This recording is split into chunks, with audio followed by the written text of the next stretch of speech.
I want to welcome everyone for joining us tonight. And for those who don't know me, my name is Pamela Anson, and I am the Director of Brand Outreach at Better Business Bureau, serving Greater Cleveland. And if this is your first time joining our Junior Board series, I thought I'd just give you a little overview. Earlier this year, BBB formed our Junior Board of Directors to really bring budding entrepreneurs and business leaders together. And our goal of this group is to find new ways to connect, see how we can give back, and expand the BBB's brand.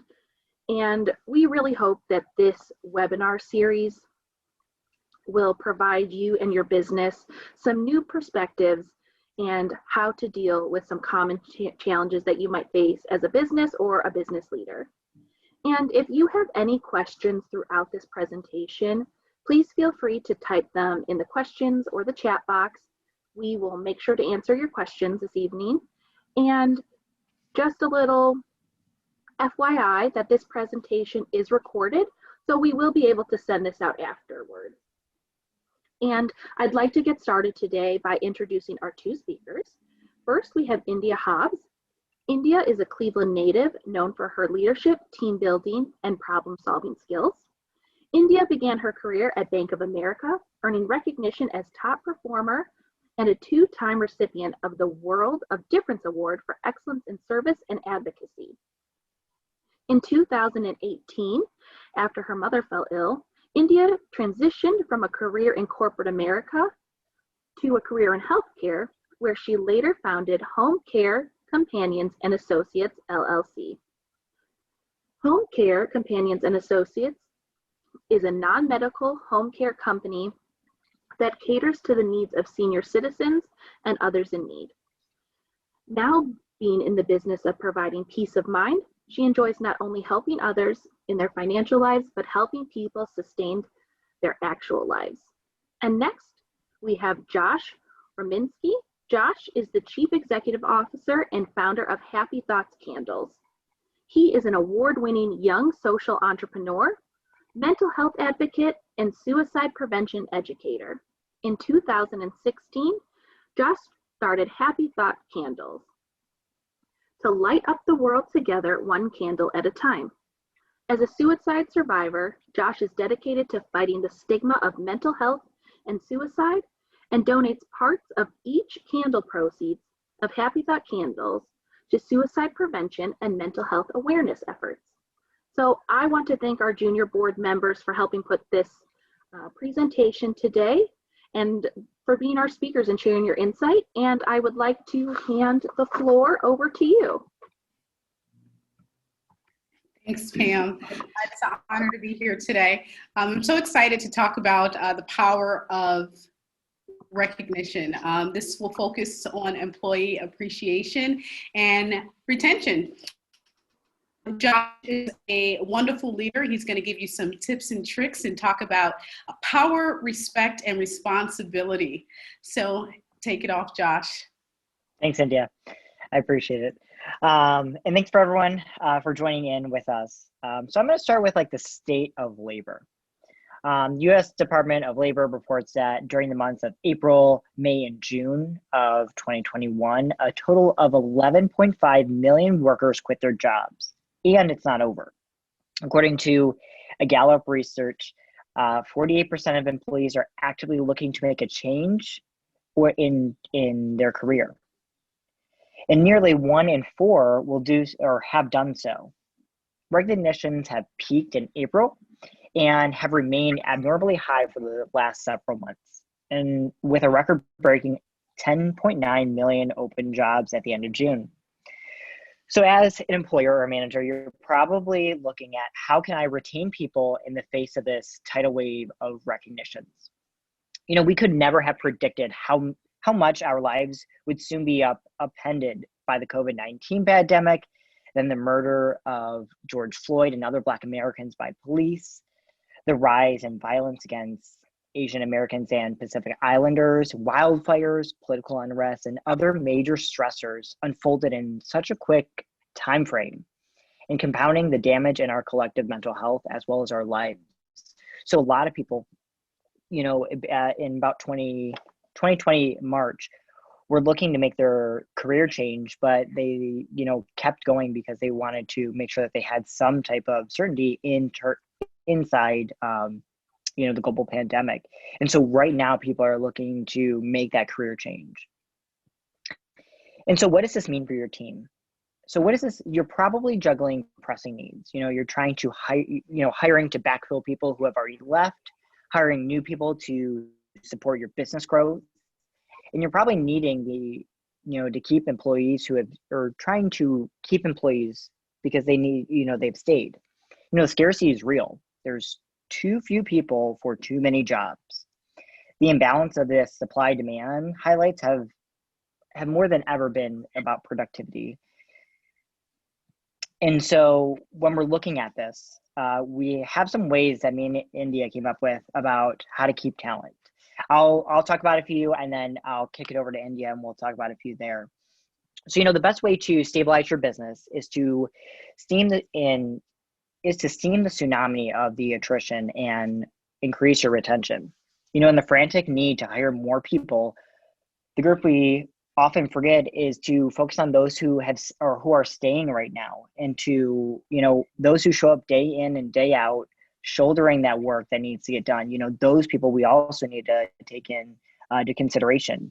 And that's why, you know, we thought this would be a great topic to talk about the employee, you know, about appreciation and recognition, because those people have stayed. And, you know, we need to think about these people, you know, the ones who are here working for you and with you when you need it right now. You know, the short answer is that they need to be seen for who they are and what they are contributing.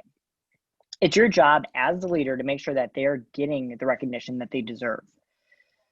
So I have three practices, or three ways that I'll tell you. The first one is talking about responsibility. So you're going to want to show your employees that you trust them by giving them responsibilities that allow them to grow. You know, encouraging them to gain new skills, providing ample continuing education opportunities, whether that's tuition reimbursement or just ways, you know, soft skills. You know, that's a big one that's been on the rise for training employees, is soft skills. You can another one is to hire from within it whenever possible, because when we're looking, you know, there's a way that when we're looking outside to hire, we're not saying that we trust the people inside to take over those new responsibilities or those new jobs. So whenever possible, look to those people on the inside to be able to hire. And so we also want to give generous promotions at appropriate times. The next point that I'll bring up is about respect. So employees want to know that they are respected and appreciated. And this, as the saying goes, people may readily forget the things that you've said, but they'll always remember the way that you made them feel. Absolutely. Many workplaces legends are built around the horrific things weary and stressed out managers said or did. But if managers make it a priority to show outward respect for their employees on a regular basis, it will lead to a strong and enduring work culture, as well as a positive experience and memories that we'll never forget. And do you have anything to add? Yeah, I love the points here. Responsibility, reward, and respect. So responsibility, when we talk about responsibility, it makes me think about making everyone feel a part of the team, making them feel like their job matters, and then rewarding them for that success. So you hit definitely on very important points to keep your talent. And of course, you have to respect them, right? You have to make them feel like it's worth coming to work for you. There's a ton of different places. Now more than ever, I read a stat that says there's more jobs than there is unemployment now. So we have to make sure that we're being responsible, we're respecting our employees and rewarding them for what they bring to the table. Yeah, thank you. So the third point, yeah, as you talked about rewards. So the rewards that your employees should speak about should speak to their emotional needs and should go above the monetary, like compensation. So bonuses and things like that. You know, recognition should be in front of the company, in front of the company, you know, different company parties or department parties, as well as like service projects or like lunches with the boss or logo clothing. You know, who doesn't love free things from companies?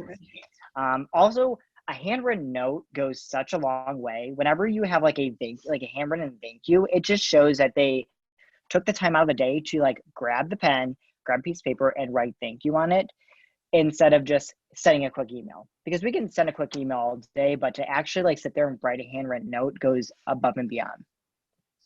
And all of these can contribute to a positive work culture for the company, and can really boost morale. So I'm going to kick it over to India, and India will continue with some other points. Point on rewarding the handwritten note, and I want to encourage people to personalize the note. So you can put, thank you, but put what this person means to you inside the note.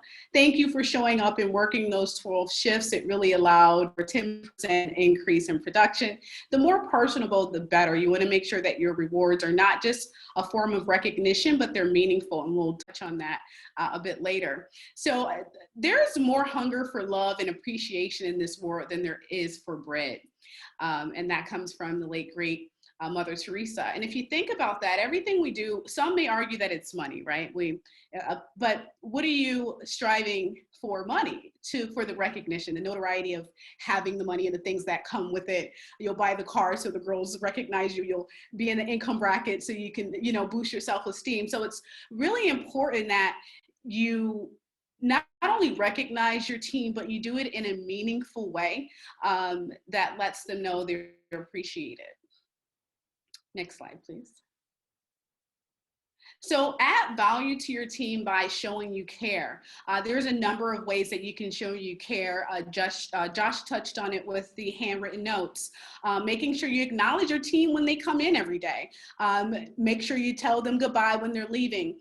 Some best demonstrated tricks and practices to create a program. So you're maybe wondering, where do we start? Where do I start? I want to recognize my team, but I just don't know how to do this. So you're going to create a structured recognition program that rewards your team's success. So this is the person who has the best performance or the best attendance. You want to recognize your team. Take weekly, monthly, or quarterly surveys that measure morale.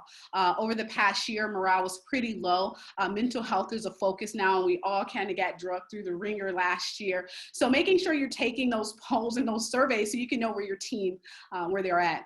You want to get to know your team personally. Do they have kids? Know your team's strongest and weakest attributes. You can't really recognize someone if you don't know them, right? So that takes away from the meaningfulness of it. If you're just looking at a stat sheet, maybe you want to recognize the most improved as well. Next slide, please. Yeah, and to just to add in here, the main things that we want to look at to the degree if we have to monetize or if we have to like scale this, is the way that someone feels committed to an organization, how they identify with the organization, if they feel satisfied with their job, and if they feel energized at work. Those are kind of the four big things that you can look at, is how much they feel appreciated or recognized in their work, and if you will be able to retain them and their talents.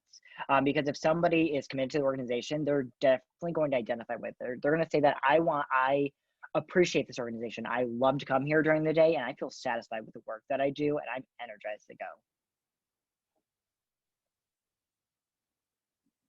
Absolutely great points, Josh. And it's 101 to know that if you take care of your employees, they're going to take care of their clients, right? And if you take care of your people, they're going to do more than what's asked of them. So you want to make sure that when you're creating your recognition program, that it's something meaningful, something that your team can relate to. Polls show and studies show that when people are appreciated, they do more. They're more productive, and you can get pretty much a lot out of someone versus someone that you're not recognizing or someone you're not appreciating. So give those shout outs. You can do that via email, the personal notes, as Josh mentioned. You can also shout them out on the floor if you work in an open floor. Everybody give Josh a round of applause. Offer fun projects and professional and development opportunities. So if it's an easy way for a leader to take a load off as well. Like if you have a lot of responsibilities, give it to one of your top performers. People love to feel responsible. They love feeling needed. So giving people fun projects is a way of recognizing them. Take them to lunch. Easy. Buy it or allow the team to go there. You can form and structure your recognition around team building as well. And it also encourages others to do well once they see people getting recognized for their efforts. You can distribute non-cash rewards. That's certificates, that's meal tickets. Most platforms like Microsoft has a template. If you type in certificates, you'll get a really nice certificate template. And all you have to do is plug in your employee's name and print it. I say laminated as well. If you don't have a laminator, I guess you don't have to worry about it. But some tips about non-cash rewards like certificates: make it vibrant, make it bright, make them feel like you took time or time went into recognizing or creating this. And laminating it, let me just tell you, I used to hang things on my bay all the time. But what happens when you're moving, now your makeup prints on it, or so laminating it just keeps it nice, safe, and neat, and it allows them to use it in their portfolio later. I can tell you things that aren't laminated for me, or in a trophy format, I don't have them. But anywho, loosen up the reins. So maybe don't be so tight on your attendance. If your top performer comes in a minute late, you definitely want to address that, but maybe don't be so hard to punish them. Maybe have contests. So if you're in a corporate environment, I know it's always serious, but you have to find ways to have fun with your team. You can create contests. Again, not being such a stickler when it comes to time, especially if you're dealing with a top performer or something. You definitely want to take the time to get to know the person, to see kind of what's going on. So don't be so tight. Sometimes to loosen the reins, throw a competition party or potluck. This is the best, right? Parties at work, potlucks. I guess we can't do that. Corona and COVID says no potlucks, but I say potluck, right? Safely. We all love a good party. We all love recognition, and we all love coming together for a good cause. So what better to recognize your team by throwing a party or a potluck? Encourage peer-to-peer recognition. There's a few different ways you can do this. We used to have something called iRock at the bank, and every week we would get emails, and it was a nomination-based system. So if a team member inspired you in any way, you would send an email and say, I want to recognize Pam for being so awesome. She's a great worker. And then in a team format, Pam would get the award. Now, this is something that's set up every week, so it's playing it forward. So you recognize one member, and then the next who gets recognized the next week. Or you can do something like kind of hot potato themed, where you just keep a random reward of recognition in the window or in a manager's bag, or somewhere where your team can reach. And it's peer-to-peer recognition, because it's not really coming from leadership, right? Or just say thank you. How about thank you for showing up? Thanks for choosing us. Thanks for being awesome. Thanks for being patient with us through all of these changes. Different recognition methods, VIP parking. So give VIP parking. That's a way to recognize your team. Give gift cards. It doesn't have to be a lot. It can be $5, $10, $15 to the gas station or to Chipotle or their favorite restaurant. Small engraved trophies. That's probably going to be maybe the most engraved trophies off Amazon for $15 or less. And you have to make the investment in your team. It just sometimes costs. So small engraved trophy, promote success on, right? So this is kind of a new age way to recognize someone. So instead of posting it in the cafeteria or a mass email, how about on the company page, letting them know who's your employee of the month or your business leader of the month? I keep saying, make them business leader of the month. That's a great thing to do, business leader. And you can even have like a designated area for your top leaders where they can go to get snacks, relax, take a nap, read a book on their break. By being a business leader. Gift certificates, that's kind of like gift cards. That's going to be another way you can reward your team with different type of certificates. That's internal certificates. So that's not like something you can buy, but something that's only worthy within the organization. Provide meal tickets, allow early outs and late options. I love this. So allow someone to come in 30 minutes late, not too late, 30 minutes late, but it's a part of their reward. Or they can leave 30 minutes early. Or let's say if they come in late, they get an extra warning or something. So that's a great way as well. These are all great ways to recognize your team. If you look at the resources at the end, there's even more. There's hundreds of ways to recognize. So India, it looks like we have a question, and it might be referring to what you just talked about. But I do like your points about flexibility. More and more as we're young entrepreneurs, all three, or leaders, all three of us, and flexibility is something more and more I hear. So, we have another question in. So the first question is, what program has the certificates in? And I'm thinking that might be what you just talked about. Yeah, so it's going to be Microsoft Office. So if you have Microsoft Office, I know for sure, I'm not quite sure with Apple, but most of Microsoft products are mirrored through Mac or Apple or iOS. If you go to, it's in Word. So if you have the Microsoft Office, you can go to Word. It allows you to type whatever template you need. It not only has certificates there, but it has a world of different templates that may be helpful for your business. But you would put like award certificate, and it just comes up. It kind of looks like a diploma or any other type of honorary certificate that you would get. And our next question, which Josh, you might be able to answer this because I know you are an owner of a company, but is it you or just you're the only employee, correct?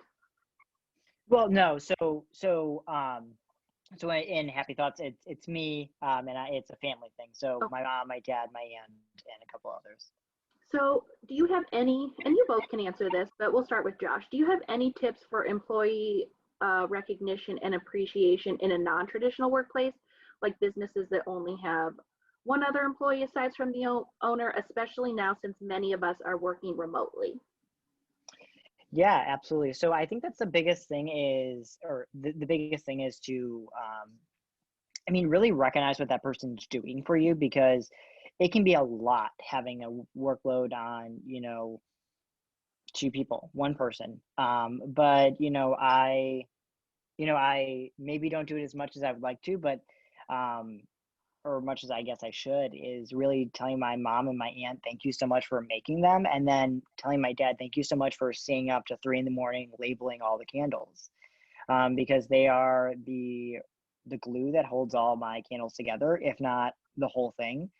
They are the wax that makes the candle. I am merely just the can. That is me. I hold it and I'm the outside of it, but they are the whole entire wax. Everything that they do is the whole entire company. I could not function. We could not function without them. And it's more about those kind of things. So like India was talking about, so spending time understanding their motivations and their ambitions, as well as really recognizing their work and saying thank you. Because, it's important to just simply say thank you. Taking them out to lunch, taking them out to dinner. Once a year we have, I give out different gifts. I have, the one year I gave them a corksicle with Rachel Rominsky, Happy Thoughts candles. And then the next year I gave them an apron that said with their name on it. And so it's just those little things, not maybe once a year, but that's what I did before. And, really realizing that it's not just a one time a year kind of thing. It's an all the time thing that we have to do, is to really appreciate and retain their talent, is to say thank you and, do those kind of things that really make it, really make them feel validated and cared for. Okay. And India, do you have anything to add? Yeah, I agree with Josh. If I think it may be easier, right, if you have one person. So I agree with everything Josh says.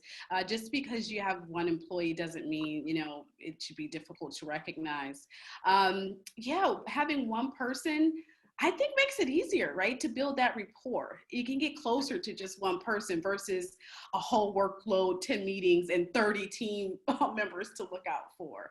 So I think Josh covered it all there. Yeah, I would ask them, what makes you feel special, and what makes you feel good, because I know that some people it's gifts, some people it's just simply saying thank you, some people it's doing something for them. So really understanding what your employees' appreciation language is.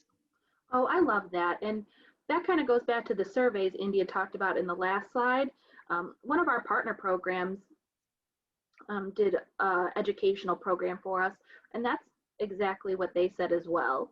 So those surveys are so important. And it's really important to ask your staff because you'll never know what they say. And you need to maybe do it anonymously or so your staff feels free enough to be able to answer that. Great point, Pam. That's an excellent point. I'm glad you said that. The surveys, I would encourage them being anonymous, right? Because it's a participation thing. You can send out surveys, but not everyone's going to take it for fear of some type of retaliation if they're being honest. So if you are doing those polls and you are doing those surveys, make sure it's anonymous, or even if you have like a box that says your thoughts here, you know, so you can get the real news of what's going on instead of just generic. Or you may not get you may not have any participation or low participation if you don't make it anonymous. So I would say if you are encouraging your team to use surveys, make it anonymous so they're more comfortable to take it. Yeah, and they might, and you know, aside from, you know, and Argos on top of that, you want to help them see and claim that, like, take ownership of the positive impact that they're making in the organization. You know, help acknowledge, you know, you want to acknowledge not just what they're doing, but why it matters. Hey, this is mattering because my candles are helping to give funds so that we can help save lives.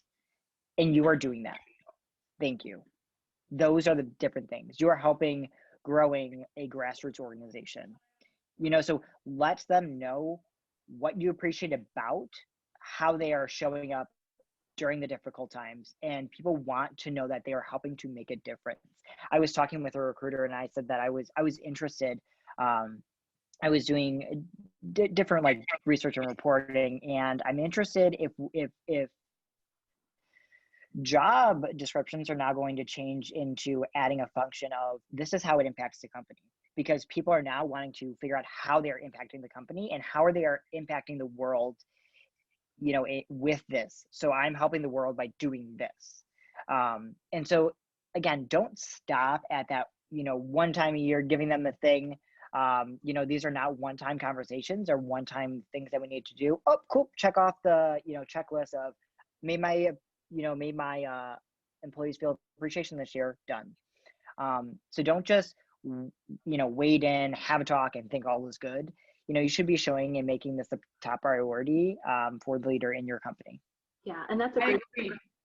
That leads right back to India's. So that leads right back to India was saying with these examples here. Yeah, I was gonna say, definitely don't make it a year. You can't afford to go a year without checking in.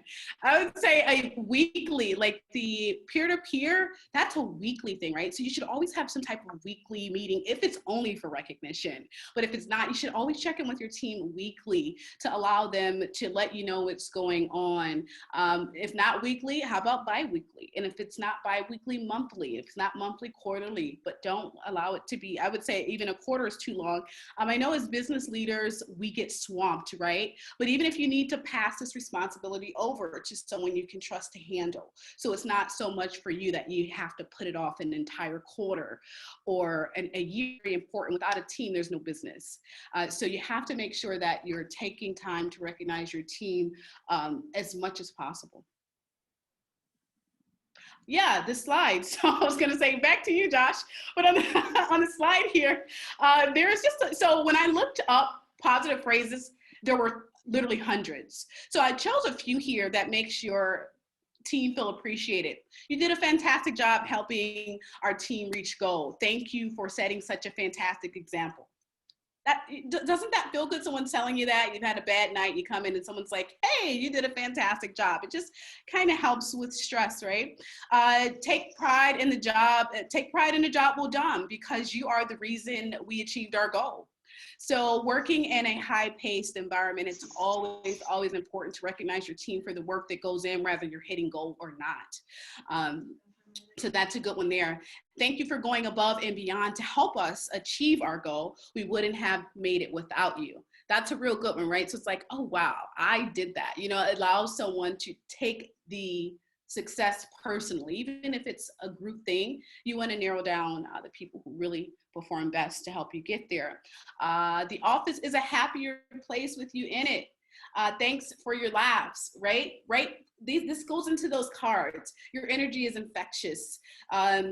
thank you for smiling. You know, in the office, in corporate, it's like no one smiles. You know, people used to go, why do you smile so much? Because, you know, I'm alive. So, you know, we're all going through it, right? But at least smile. It takes more energy to frown than to smile. You know, you may get laugh lines, but that's okay.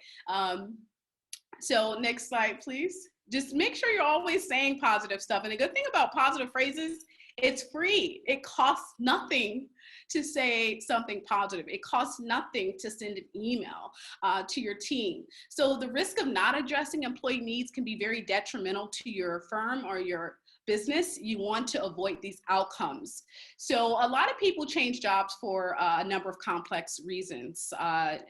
They're not feeling like their role fits their skills. They're not being promoted. You're not recognizing them. You only do recognition once a year.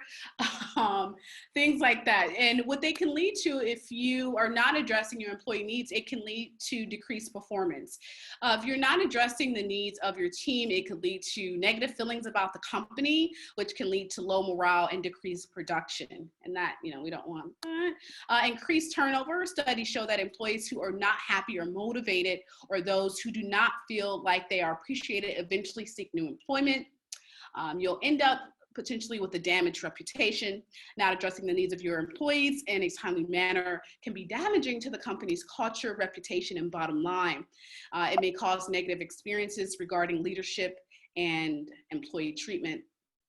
And the worst thing that can happen is a loss in revenue, right? But it happens. If you're not taking care of your team, who's going to take care of your clients and who's going to take care of the business? So it will definitely affect your bottom line. So a loss in revenue. Not addressing your employee needs in a timely manner could not only lead to decreased performance, but also increased turnover, a damaged reputation as well. It can lead to a loss in revenue. We keep talking about that damaged reputation.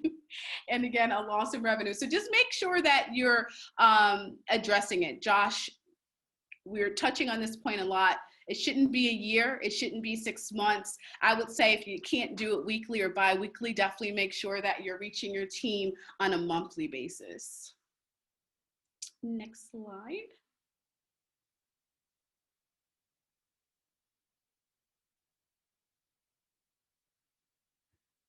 Okay. And again, further risk of not addressing employee needs. That was a slide we'll skip, or can you go back, Pam, or is that slide missing there? Okay, there we go. So risk of not addressing employee needs. Losing an employee can have a drastic effect on team morale. The result is a domino effect that leads to poor performance and productivity, not to mention it is expensive.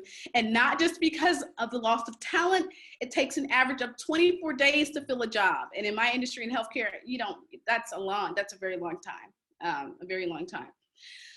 Costing employers up to $4,000 per hire. Yikes, like that's a lot of money, or even maybe more depending on the industry. So if you're not addressing the needs, bottom line, you're gonna lose talent. You're gonna lose people. People aren't gonna want to work for you. They're gonna say you're a bad place to work for, which is gonna make it hard for people, new people to come in. It even may impact your clients because they'll hear that you don't treat people well, and that's not, what you want floating around about your business. Next slide. Josh, any points about not addressing? So if you're not addressing those things, they're going to leave. If they don't feel valuable or they don't feel appreciated, they'll either let you know in a couple ways. They'll leave, or they'll let you know they're not feeling appreciated, and then that's like the premise for them to leave. And they could be searching for other jobs or things like that. If someone who loves their job, who comes in every day, who is energized, who identifies with the organization, and who feels connected with the organization, is not going to leave. If they feel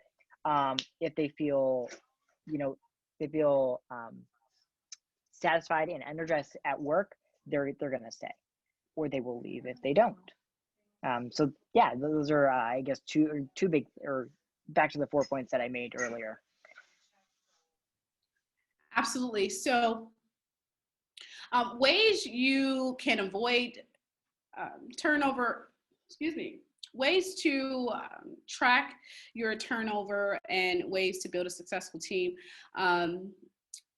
Building a team increases retention. So retaining its retention is like, what am I trying to get out here? So in order to make sure that you're sustaining retention, keeping people, build a team, right? Always have new responsibilities. Ensure you're constantly rewriting your team roles and responsibilities, and you give them the opportunity for advancement. So they can't quit if you're offering new roles, because sometimes a lot of time people need in one role, and it's not really the company, it's just the roles and the responsibilities, and they really don't want to leave the company, they just want something else to do. So if you're trying to retain talent, build something, provide new roles, new responsibilities, so you can kind of have a reduced turnover rate, because there's always something for them to do. Tracking employee satisfaction and turnover, again, this goes back to the surveys. Now this is one you can get away with annually if you wanted to. So you could annually look to provide yourself with some type of report that tracks who's coming in and who's going out. It may be too much to keep up with every time someone gets fired, and it can be stressful as well. But if you look at this on a quarterly basis, it'll give you a good picture of who's staying and who's going. And then you can look back to the surveys. Well, if they're anonymous, you may not know, but a little tip for leaders, it's never really anonymous. You know that, right? So there's ways to make it feel anonymous. So let's touch on that. So if you want to really know who's giving you this feedback, you don't want to manipulate your team, but there are ways for you to know who's taking the team or taking the survey. You can have some type of sign-in ID, but what you really want to do is make sure you're tracking who's coming in and who's going out. So provide a monthly or quarterly survey poll that keeps track of your employees so that they feel their voices are heard.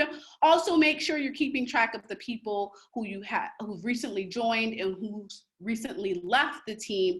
This helps you with cost as well. You can see how much money is going into staffing, how much is going into hiring people. So yeah, if you're looking to retain people, give them more responsibility, talk to them, make sure you know where they're at, make sure you understand what's important to them. And also, this is big for leaders, be open, have some type of open door policy. Be open to difficult feedback. As a leader, I know it's hard sometimes for our team to tell us, hey, you've been ignoring us, or do you know I've sent you an email 3 or 4 times? But without that type of criticism, you wouldn't know areas in which you need to improve and build a better team. Yeah, I think that the thing about it, or to also add, is to re-recruit them. You recruited them in the beginning. Why don't you re-recruit them every single year or every single quarter? That's the way to retain that talent, right? And I don't know who posed a question about if you have a single team, or if you have a single one person, or if you have like a second person.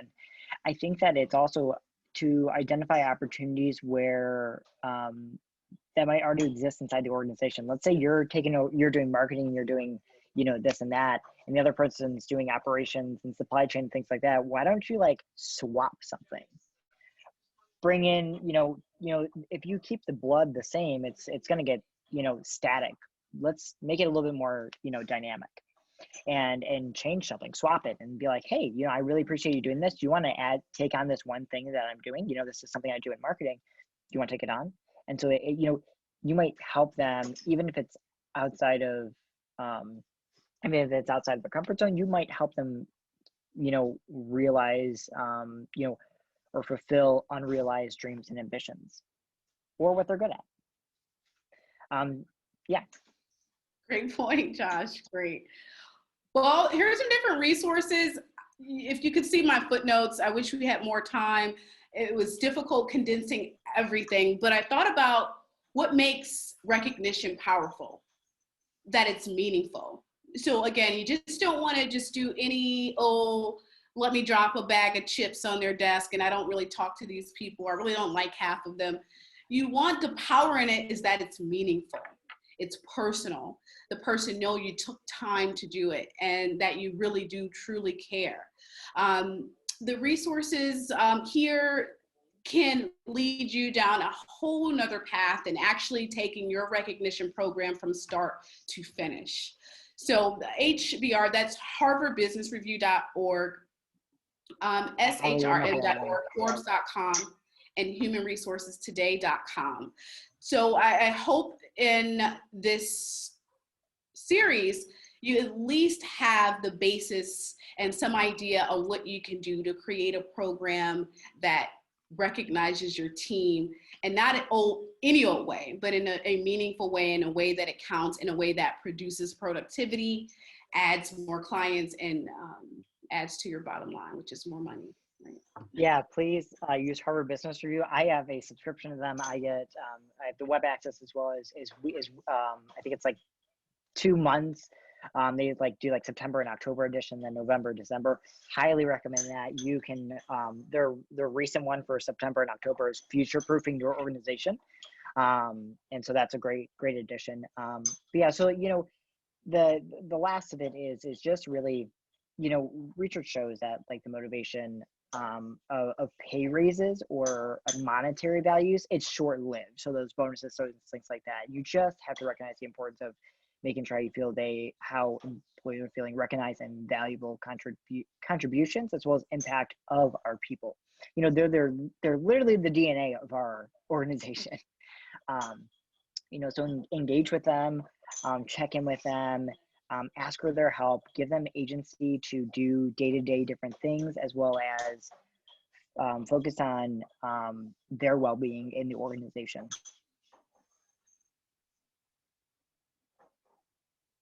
Absolutely great tips. If anyone has any questions, feel free to reach out to me. Again, I would like to just point out again the basics 101 of recognizing people and building a strong team. If you treat people well, they will do more than what is asked. You take care of your employees, they will take care of your clients. You can reach out to me and Josh at any time. I think we're going to send a copy of this out, but there is a ton of information. I'll be glad to guide anyone. I love team building. It's one of my favorite things to do. I love recognizing people. I love making people feel good.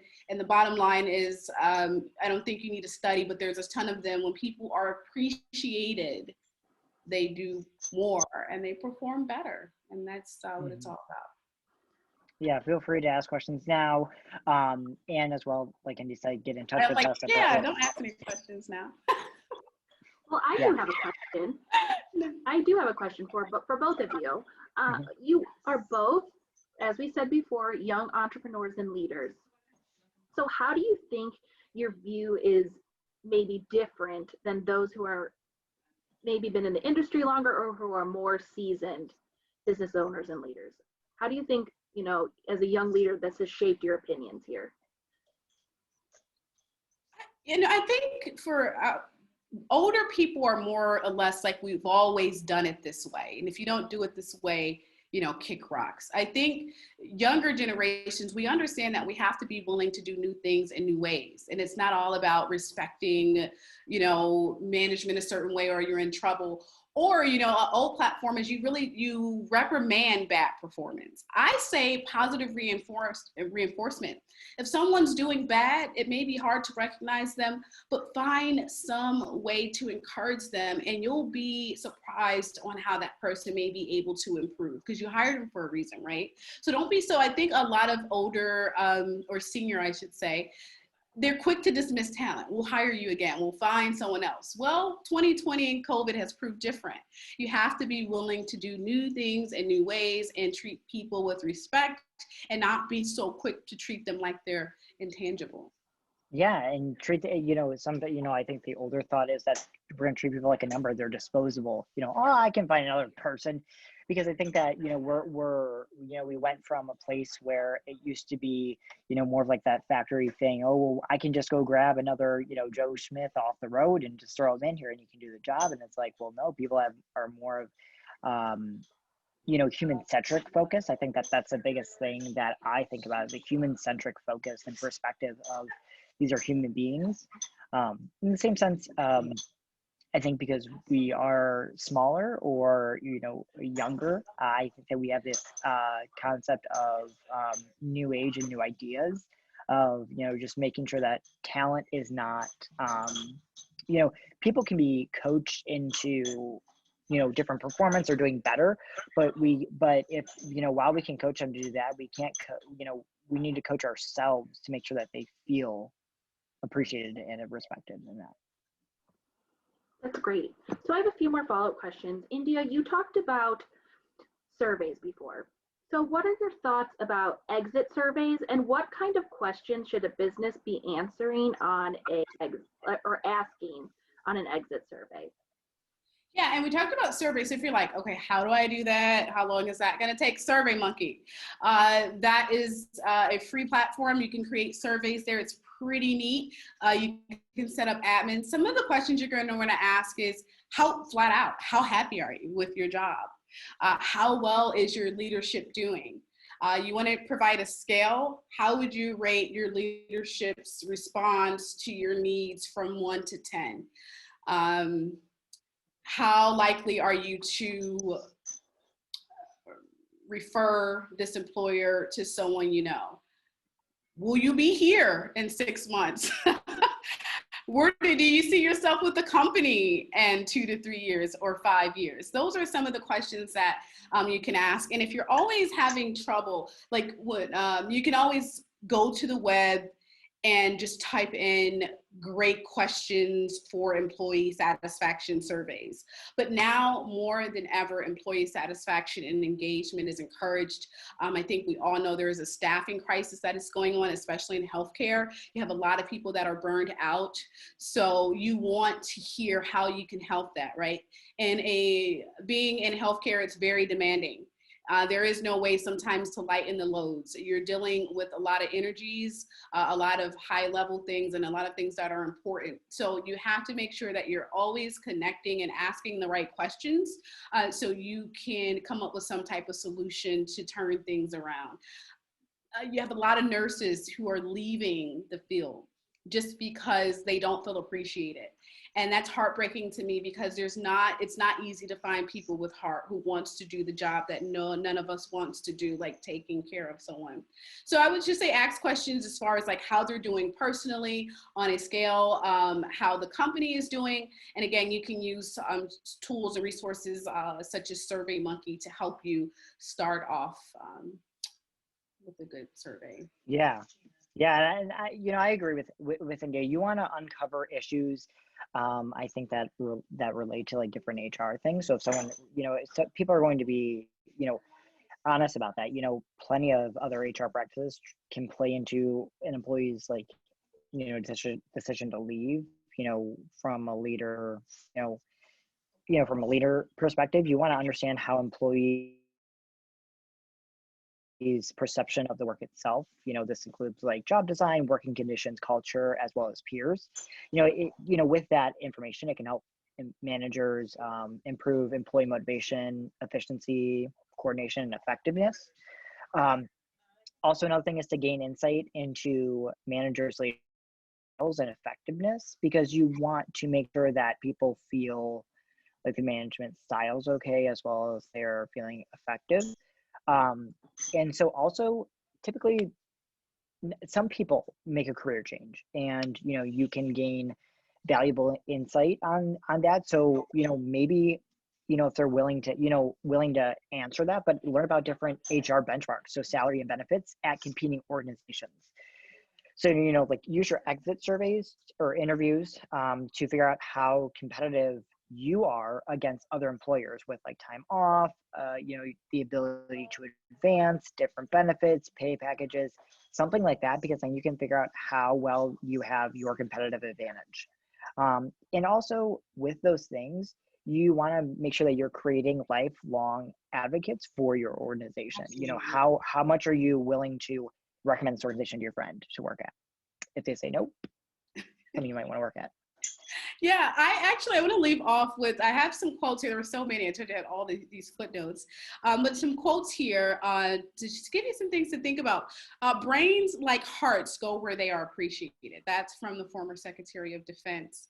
Again, I think I saw something that said, moreover than the money people make, they want to work somewhere where they feel appreciated. So hearts will definitely go where they're appreciated. How many times do you hear, I left that 6-figure job to become a baker? It's because it was just not, they weren't being recognized. They just didn't want to do it. People work for money, but go the extra mile for recognition, praise, and rewards. To win in the marketplace, you must, I can't speak, to win in the marketplace, you must first win in the workplace. And always treat your employees exactly as you want them to treat your best customers. That has to be one of my favorite ones there. Yeah, the one that I attribute to often Teddy Roosevelt, which I learned from Brene Brown, who I was introduced to Teddy Roosevelt from Brene Brown, was people don't care how much you know until they know how much you care. So just a great reminder. Well, thank you both so much. I think this was great information. And, you know, as a supervisor, I hope I'm a good leader. And I think you've made some really great points today. You know, it's so important to check in with your staff. It's important to just keep asking questions. And I really like your point about growth. And, you know, we're a small nonprofit, and, you know, growth can happen in so many different ways. And I think that's such an important thing to remember. So I think you made some excellent points today. Well, I want to thank everyone for participating today, asking such great and engaging questions. And we hope to see you in the next few weeks for our remaining sessions for the Junior Board Masterclass. Thank you, everyone, and I hope you have a great night.